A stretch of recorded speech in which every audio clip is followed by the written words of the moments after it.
A paz do Senhor, povo de Deus, louvado seja o nome do Senhor Jesus Cristo. Mais um Desperta Crente, 25 de março de 2024. Já estamos encerrando mais um mês, irmãos. Muito rápido, então não perca tempo. Faça aquilo que o Senhor colocou nas tuas mãos. Viva aquilo que o Senhor determinou que você vai viver. Seja feliz com a graça de Deus na sua vida. Seja grato pela salvação e permaneça com Jesus. Amém? Capítulo 10 da segunda carta de Paulo aos Coríntios. Capítulo poderoso, aonde Paulo aqui vai trazer um diálogo nesta carta para aquelas pessoas que estavam se levantando contra o ministério dele. Você vai ver aqui do capítulo 8 ao capítulo 9, Paulo fala sobre as bênçãos de contribuir, sobre a generosidade. Irmãos, o último vídeo que eu gravei agora, meu telefone tá uma bênção. Ele começou a travar, começou a cortar, e eu não queria perder os conteúdos que já tinha sido gravado. Aí eu postei assim mesmo, tá bom? Mas se você não entendeu muito sobre o capítulo 9, eu creio que deu para entender sim, porque fala sobre as bênçãos daquele que prospera na obra do Senhor abençoando, que são dizimistas fiéis, que são abençoador da obra, são ofertantes, né, com o coração aberto para as coisas do Senhor. Então falou sobre a bênção de contribuir, sobre o ministério de contribuir, porque contribuir na casa de Deus é um ministério, irmãos, é um ministério que muitos não querem assumir, mas é um ministério, né, ser um contribuinte da casa de Deus é um ministério. Então isso aí se chama generosidade. Um coração generoso, um coração cheio da graça, da misericórdia do Senhor. Ele não vai ser obrigado a fazer nada. No seu automático do céu ele vai fazer sem precisar ser oprimido. Sem precisar o pastor jogar em direta do altar, jogar piada. Sem precisar colocar na porta da igreja uma lista de dizimista fiel e uma lista de quem não dizima. Porque muitas igrejas fazem isso, né? Põe aquela placa lá bem grande dos dizimistas e põe outra grandona de quem não dizima. Às vezes as pessoas não dizima pela sua condição financeira ou pelo seu coração que ainda não chegou ao entendimento de que isso é um ministério, que isso também é um ministério, por falta de ensino, né? Muitas vezes é por falta de ensino, por falta dos pastores abrir a visão da igreja sobre o ministério de contribuir. Se eu creio, irmãos, eu tenho algo comigo, não sei o seu posicionamento, né? Aqui também não é pra gente trazer discussões polêmicas, não é isso. Mas eu acredito que quanto mais expor a palavra, quanto mais fazer a exposição da verdadeira Bíblia, da verdadeira palavra, menos pessoas nécias, menos ignorantes na palavra de Deus vai ser. Quanto mais eu ensinar aquilo que eu tenho aprendido, mais as pessoas vão entender o propósito de ser um cristão completo, irmãos. É porque muitas vezes algumas lideranças, não todas, que a gente não pode generalizar, eles não ensinam a verdade com medo de perder, entendeu? Então, porque se ensinar muita verdade, sabe que as pessoas não vão ser enganadas com qualquer coisa, não vai ver o que é errado e vai ficar calado vendo o que está errado. Então, pelo fato de ter muitos erros, né? Muitos erros nas doutrinas, né? Doutrinático, então muitas pessoas preferem omitir, né? Se obter sobre as situações de algumas situações que são feitas dentro da igreja. Então vamos voltar aqui. Capítulo 10 da carta de Paulo aos Coríntios, segunda carta. Depois de alguns meses, olha só, esse capítulo 10, Paulo já vai começar entrando aqui defendendo o seu ministério, tá? Ele vai defender seu ministério, seu caráter, a sua vida com Deus. Ele vai defender a sua identidade, a sua integridade, ele vai defender.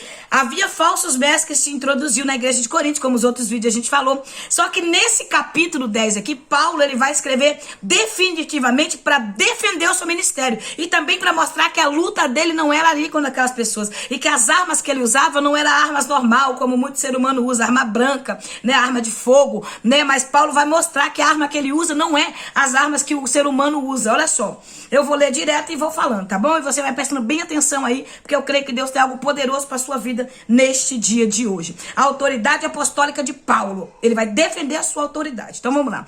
Eu mesmo, Paulo, vos rogo pela paciência e bondade de Deus. Já entrego logo algo da parte a paciência significa caminhar com convicção e com certeza que você vai chegar. Então esse homem tem paciência da parte de Deus. Quer dizer, ele está dizendo, eu tenho uma convicção que a minha vida é íntegra e eu vou chegar ao objetivo que Deus falou. Então, irmãos, isso é o que falta em nós hoje, paciência. Começo por mim. Às vezes eu perco a paciência aqui em casa com algumas situações e eu vou pedir perdão a Deus porque eu preciso entender que eu preciso ter mais paciência. Como que Deus trabalha a mansidão na nossa vida, nos fazendo passar por momentos que a gente vai perder a paciência para ver o nosso controle emocional, entendeu? É muito forte, servir a Deus é algo muito tremendo, muito maravilhoso, quando você abre o seu coração para aprender, quando você abre o seu coração para Deus te ensinar, para Deus fazer na sua vida, é totalmente diferente, a sua mente abre de uma forma tão extraordinária, tão tremenda, que você começa a reconhecer erros em você que você nunca imaginou ver. Nunca. Então vamos lá. Paulo está dizendo pela humildade também, né? Ele continua dizendo pela paciência, bondade de Deus. Eu, que segundo dizem que vos confronto face a face, sou humilde. Entretanto, quando ausente, sou ousado no falar. Aqui era uma acusação que estava acontecendo com Paulo.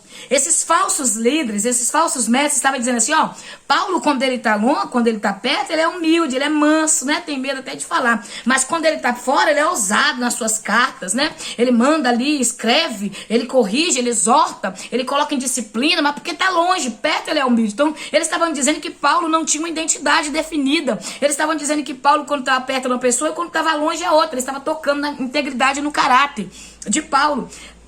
O versículo 2 diz assim, ó, suplico-vos que aí ele fala assim, ó, suplico-vos que quando estiver convosco, não seja obrigado a usar de rigor e audácia. Paulo está dizendo, quando eu estiver com vocês, eu suplico que vocês já tenham posicionado, para que eu não venha usar a audácia e o rigor que eu tenho em mãos. Ele está dizendo assim, eu tenho autoridade.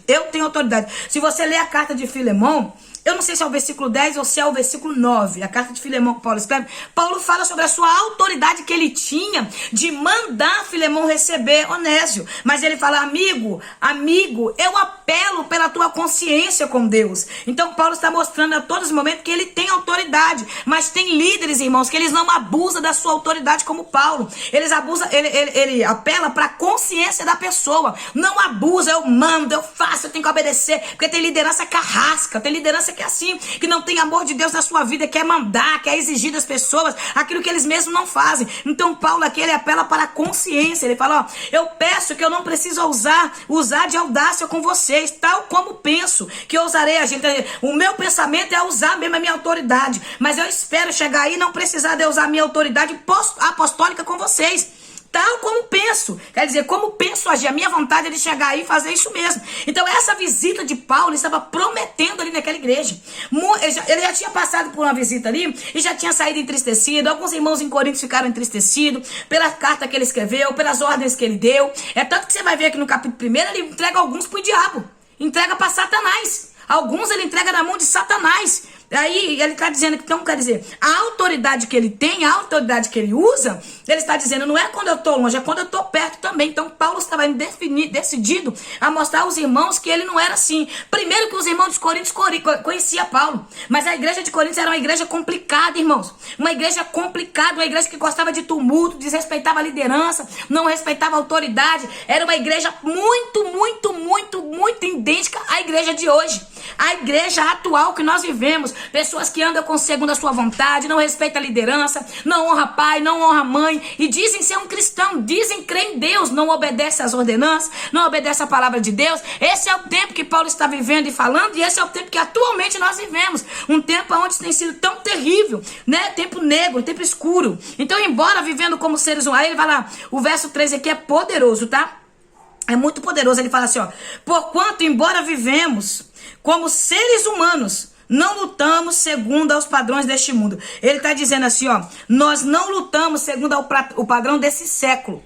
Nós não lutamos com arma branca, com arma de fogo. Nós não lutamos com a contenda, com a fofoca, com a calúnia. Nós não lutamos com a carne, com o mundanismo. Paulo estava sendo acusado, irmão, de carnalidade. Ele estava sendo acusado de carnalidade. E ele está defendendo mesmo com muita ousadia, com muita graça. Havia essas pessoas ali que estavam reunindo um grupo para falar mal, defamar o ministério, defamar a vida do homem de Deus, colocando Paulo como se Paulo fosse um igualmente a eles. Porque eu vou falar para você, tá, irmão?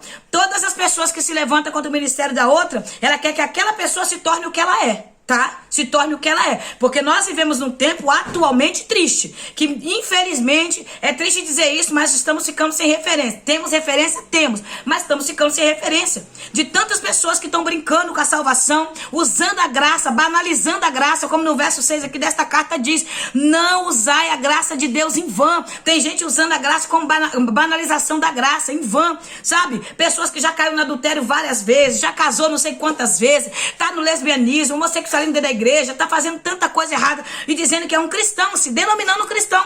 Então é isso que Paulo está falando. Eu vou defender a minha honra. Defenda o teu ministério, irmãos. Defenda. Eu não vou brigar em rede social, mas eu defendo o meu ministério. Eu defendo o nome de Jesus na minha vida. Eu pago preço para que Jesus me defenda, para que Jesus fale por mim, porque eu pago um preço para servir a Deus com integridade. E eu não aceito ninguém vir tocar no ministério que o Senhor me confiou, não. A não ser que seja a vontade do Pai. Aí é diferente. Agora, pessoas sem caráter, sem integridade, sem vida com Deus, não tem preço a pagar com o Senhor, vive de qualquer maneira, um nome sujo, já todo bagunçado, querer defamar meu nome? Não, a gente precisa entender que nós vivemos num tempo onde as nossas lutas não são terrenas, como Paulo escreve lá, Efésios 6, verso 12. A nossa luta não é contra a carne e contra sangue, mas sim contra principados e potestades. Então a gente precisa honrar o nome do Senhor nas nossas vidas. A nossa luta não é contra nossos irmãos, a nossa briga é contra Satanás, mas tem pessoas que não precisam nem o diabo usar eles mesmos usam o diabo. Então você precisa manter distância dessas pessoas tóxicas, você precisa manter distância de pessoas fofoqueiras, caluniadoras, contendeiras. A sua vida tem que estar íntegra, então você precisa lutar pelo teu ministério. Eu não sei qual é a carta, mas no finalzinho da carta, Paulo dá uma recomendação para Arquipo. Arquipo, lute pelo ministério, honra o ministério que você tem, cuide do ministério que você tem. Ele me fala para Arquipo, cuidar do ministério que foi confiado. Então, cuida do ministério que Deus confiou, cuida do ministério que Deus colocou nas tuas mãos, vigie com o seu posicionamento, com seu andar, com o seu falar, obedeça as ordens que Deus te dá, que você vai chegar longe. Amém? Então, vamos lá. Pois as armas da nossa guerra não são terrenas, mas são poderosas em Deus para destruir fortalezas, destruir vãs filosofias e arrogância que tentam levar as pessoas para longe do conhecimento de Deus e dominados por todo pensamento carnal para torná-lo obedientes a Cristo. Presta atenção. As filosofias satânicas, muitas religiões que são fundadas, são para levar a mente das pessoas cativas para longe de Deus, ensinando filosofias de engano, ensinando coisas erradas, para que as pessoas caminhem dizendo que está caminhando com Deus, mas caminhando para o inferno. Muitas pessoas estão caminhando a passos largos para o inferno e dizendo que está indo para a eternidade com Deus, porque filosofias malignas, satânicas, fora da palavra de Deus, têm direcionado essas pessoas para outro caminho. O objetivo de Satanás é travar a mente, é bloquear a mente dessas pessoas, aquelas pessoas que não querem ouvir Deus, que não querem aceitar a Deus, que estão no mundo dizendo que vai para o céu, que estão no mundo dizendo que Deus é com eles, que estão fazendo tudo aquilo que é errado e dizendo que Deus está aprovando. Então esse versículo é o versículo chave desse capítulo, irmão. O versículo 4 e o versículo 6, mas o que eu mais me identifico e que eu gosto é o versículo 5. Por que o versículo 5?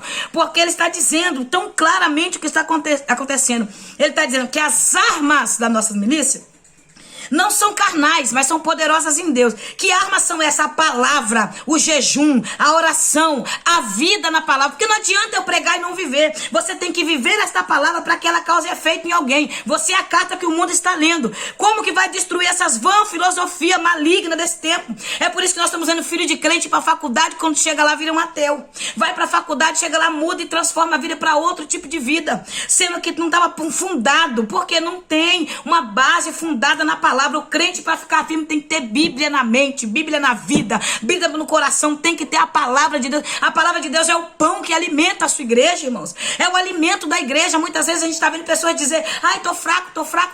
Sabe por que tá fraco? Porque deixou de orar, deixou de jejuar, deixou de ler Bíblia. Você não vai conseguir ter uma vida de oração se você não tiver uma vida de leitura da palavra. Você não consegue ter uma vida de leitura da palavra se você não tiver uma vida de oração. Você não consegue ter uma vida de consagração, de jejum, se você não tiver também tendo uma vida de oração, uma vida na palavra. É necessário. Essa é a arma que a igreja luta, irmãos. Essa é a arma que a igreja vai lutar, com a vida em consagração, em fidelidade a Deus, para destruir esse sofisma maligno. Quantos filhos que não querem mais olhar para o caminho da verdade? Eu falo que a minha luta é constante, todo dia. Meus filhos não querem mais servir ao Senhor, não querem mais voltar para o caminho da verdade, e o inimigo usa isso para tentar destruir a minha casa, destruir minha família, como outras mães estão vivendo esses ataques aí. Claro, tem os crentes carnal, os crentes carnudo, que são os primeiros a jogar para fora o povo, para depois estar tá falando do povo. Porque assim, tem uns crentes carnudos que se denominam crente dentro da igreja, eles matam as almas, jogam elas pra fora e depois ainda cai de lima. Você tem uma conta pesada a acertar com Deus, tá?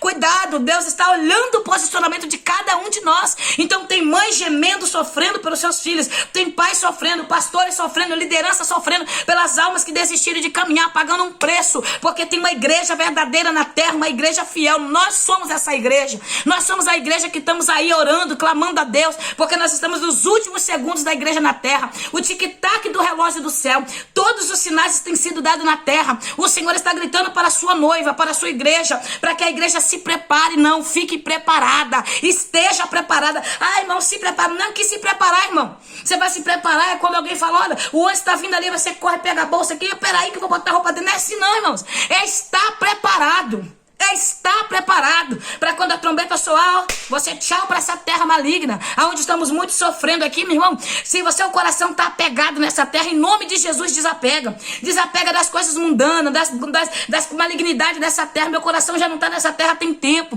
É tanto sofrimento. Eu passei um tempo da minha vida, logo no início do processo na minha casa, que eu comecei a orar para Deus me matar, para Deus me levar. Não tenho vergonha. Não estava com depressão. Não, eu só não queria mais ficar nessa terra. E principalmente ver meus filhos se afastarem do Senhor. Eu falei, Senhor, eu não quero mais estar aqui. Eu fiquei orando e jejuando para Deus me levar. Sabe quando eu parei de fazer isso? Quando Deus usou um profeta e falou, não peça mais para mim te recolher. Não é tempo de eu te recolher. Tu tem obra nessa terra para fazer. Não peça mais porque não é a tua hora. Foi quando eu parei, porque eu não vou desobedecer o meu Deus. Mas chegou um momento que eu não queria mais estar aqui na terra. Meu coração não está mais aqui, irmãos. É tanta tristeza, é tanta coisa ruim. Não tem como você ficar nessa terra e dizer que está amando viver aqui. Faça aquilo que Deus colocou nas tuas mãos. Faça aquilo que Deus chamou para fazer. Seja um servo do Senhor, mas deixa a sua cabeça no céu. Coloca o teu coração na eternidade. Aqui só tem coisas que vai passar de rápido e depressa. E não perca a sua salvação porque é de pessoas descompromissadas.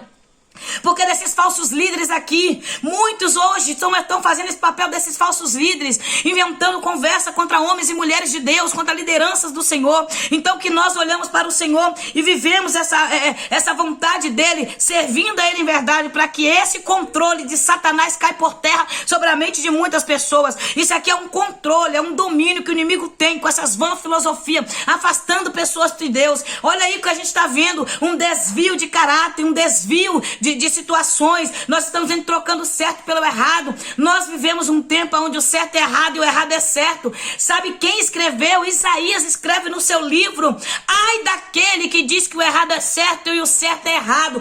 Ai daquele, irmão, não é ai de homem não, é ai de Deus. Ai daqueles que distorcem os valores, que invertem os valores. Ai daqueles que estão dizendo que casamento entre homem e mulher é normal, é mulher e homem, homem com homem, mulher com mulher é normal. Ai daqueles que estão distorcendo os valores bíblicos. A igreja não pode recuar, a igreja não pode ter medo, a igreja tem que avançar, a igreja tem que ficar firme naquilo que o Senhor chamou. Nós não podemos aceitar distorções de valores, irmãos. Nós não podemos distorcer a verdade do evangelho. Não podemos entrar nessa aceitação de banalização da graça. Esses últimos dias estão terríveis. As armas contaminadas pelo mal, elas são incapazes de combater contra o pecado, de combater contra o inimigo das nossas almas.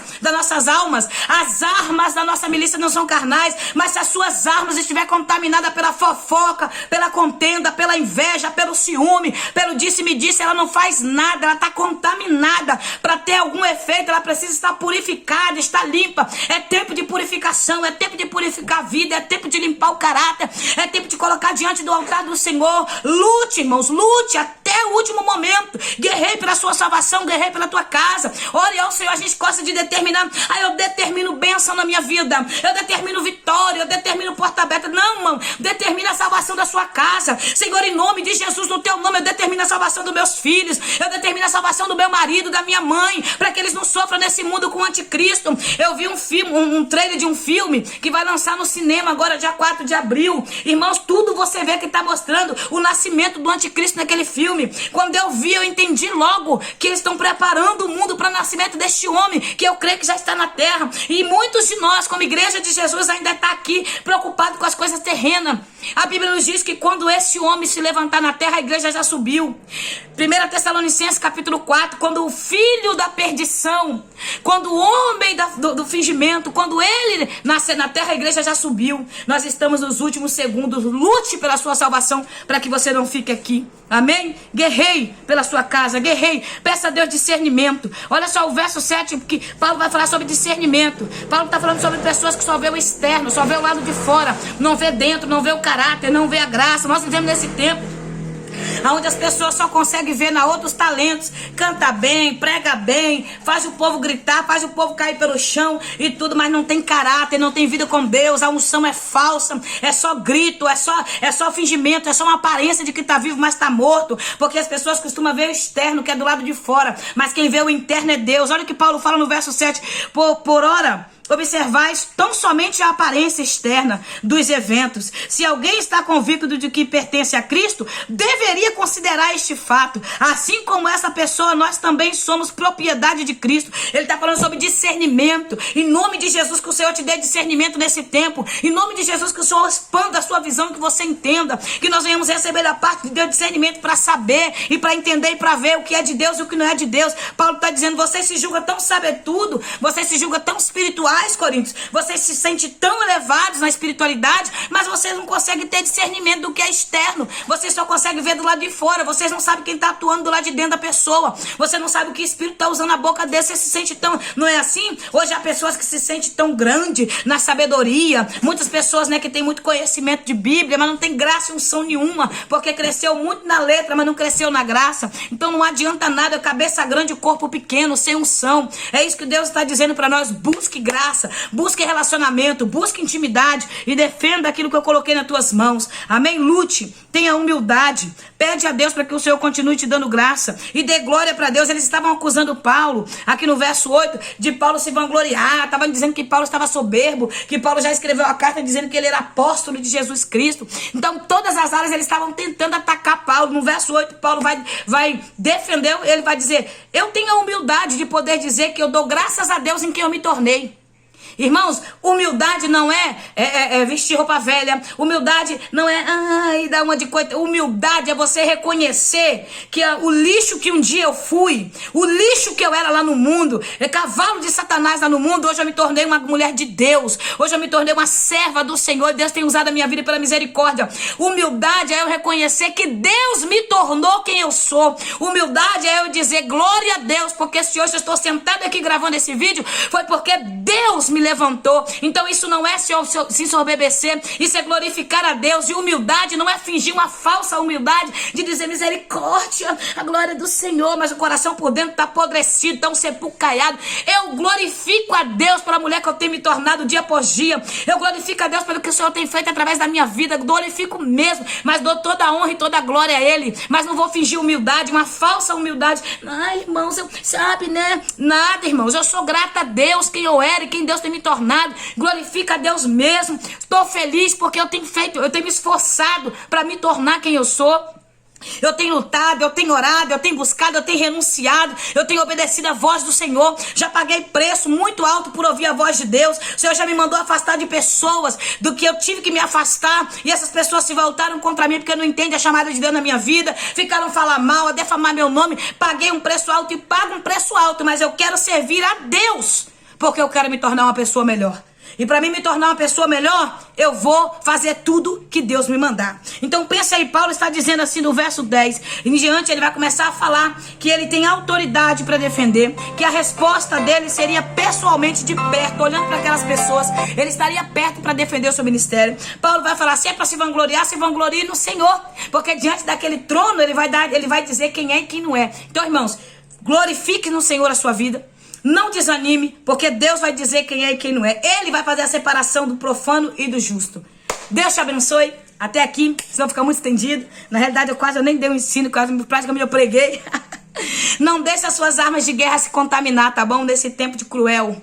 Nesse tempo de pessoas cruéis, de pessoas que estão sem visão de Deus, pessoas que não estão amando o próximo, você continua com as suas armas intactas em Deus. Amém? Lute pelo teu caráter, lute pela tua casa, lute pela sua família, lute pelo seu ministério e confia no Senhor. Amém? Deus te abençoe, que a paz do Eterno te alcance. Sou grata a Deus pela sua vida. Você que tem se inscrito no canal, sejam bem-vindos. Continue se inscrevendo, me ajude a divulgar o trabalho e Deus é bom e fiel. Amém? Ore por mim, ore pela Conferência Mulheres Sábias. Jesus tem bradado. Hoje foi o último dia de pedido, eu encerrei já foi o terceiro lote de pedido. Deus é bom, irmãos. Tudo que é pro Senhor Ele recebe, porque Ele sabe quando é para Ele. Deus te abençoe, ore por mim. Eu careço e necessito das suas orações. Os ataques são fortes, machucam, né? Mas eu creio que Deus, Ele me sustenta. Ele é a minha rocha. Ele é a minha rocha. E Ele é a sua rocha. Fique firme em Jesus, continue com Ele, não desanime por nada, não pare. Somente olhe para o Senhor, que é autor e consumador da fé. E abraça os irmãos em Cristo, a igreja verdadeira de Jesus. Tem falsos, tá? Mas tem verdadeiros ainda aqui nessa terra, que o Senhor vai unir todos e levar. Amém? Senhor, eu quero te louvar neste momento, eu quero agradecer ao Senhor. Pai, nos dê um caráter íntegro como este homem, Pai. Senhor, este homem lutou, este homem viveu a sua vida, Pai, dedicada ao Evangelho. Viveu a vontade do Senhor para com ele. Eu oro agora clamando a tua poderosa graça, a tua misericórdia. Muito obrigada, meu Jesus. Muito obrigada porque o Senhor tem feito coisas grandes nas nossas vidas. Eu oro agora te pedindo, no nome de Jesus, o fortalecimento. Ah, Senhor, a alegria da salvação, o avivamento nas nossas almas. Eu clamo a tua bondade, a tua santa misericórdia. Ser conosco nesse dia, ser conosco, ser na nossa vida e nos ajuda a prosseguir e a continuar, Pai, no nome de Jesus. Que a graça do Senhor te alcance, que a misericórdia dele te fortaleça e que o nome do Senhor continue sendo glorificado na sua vida, no nome de Jesus. Amém.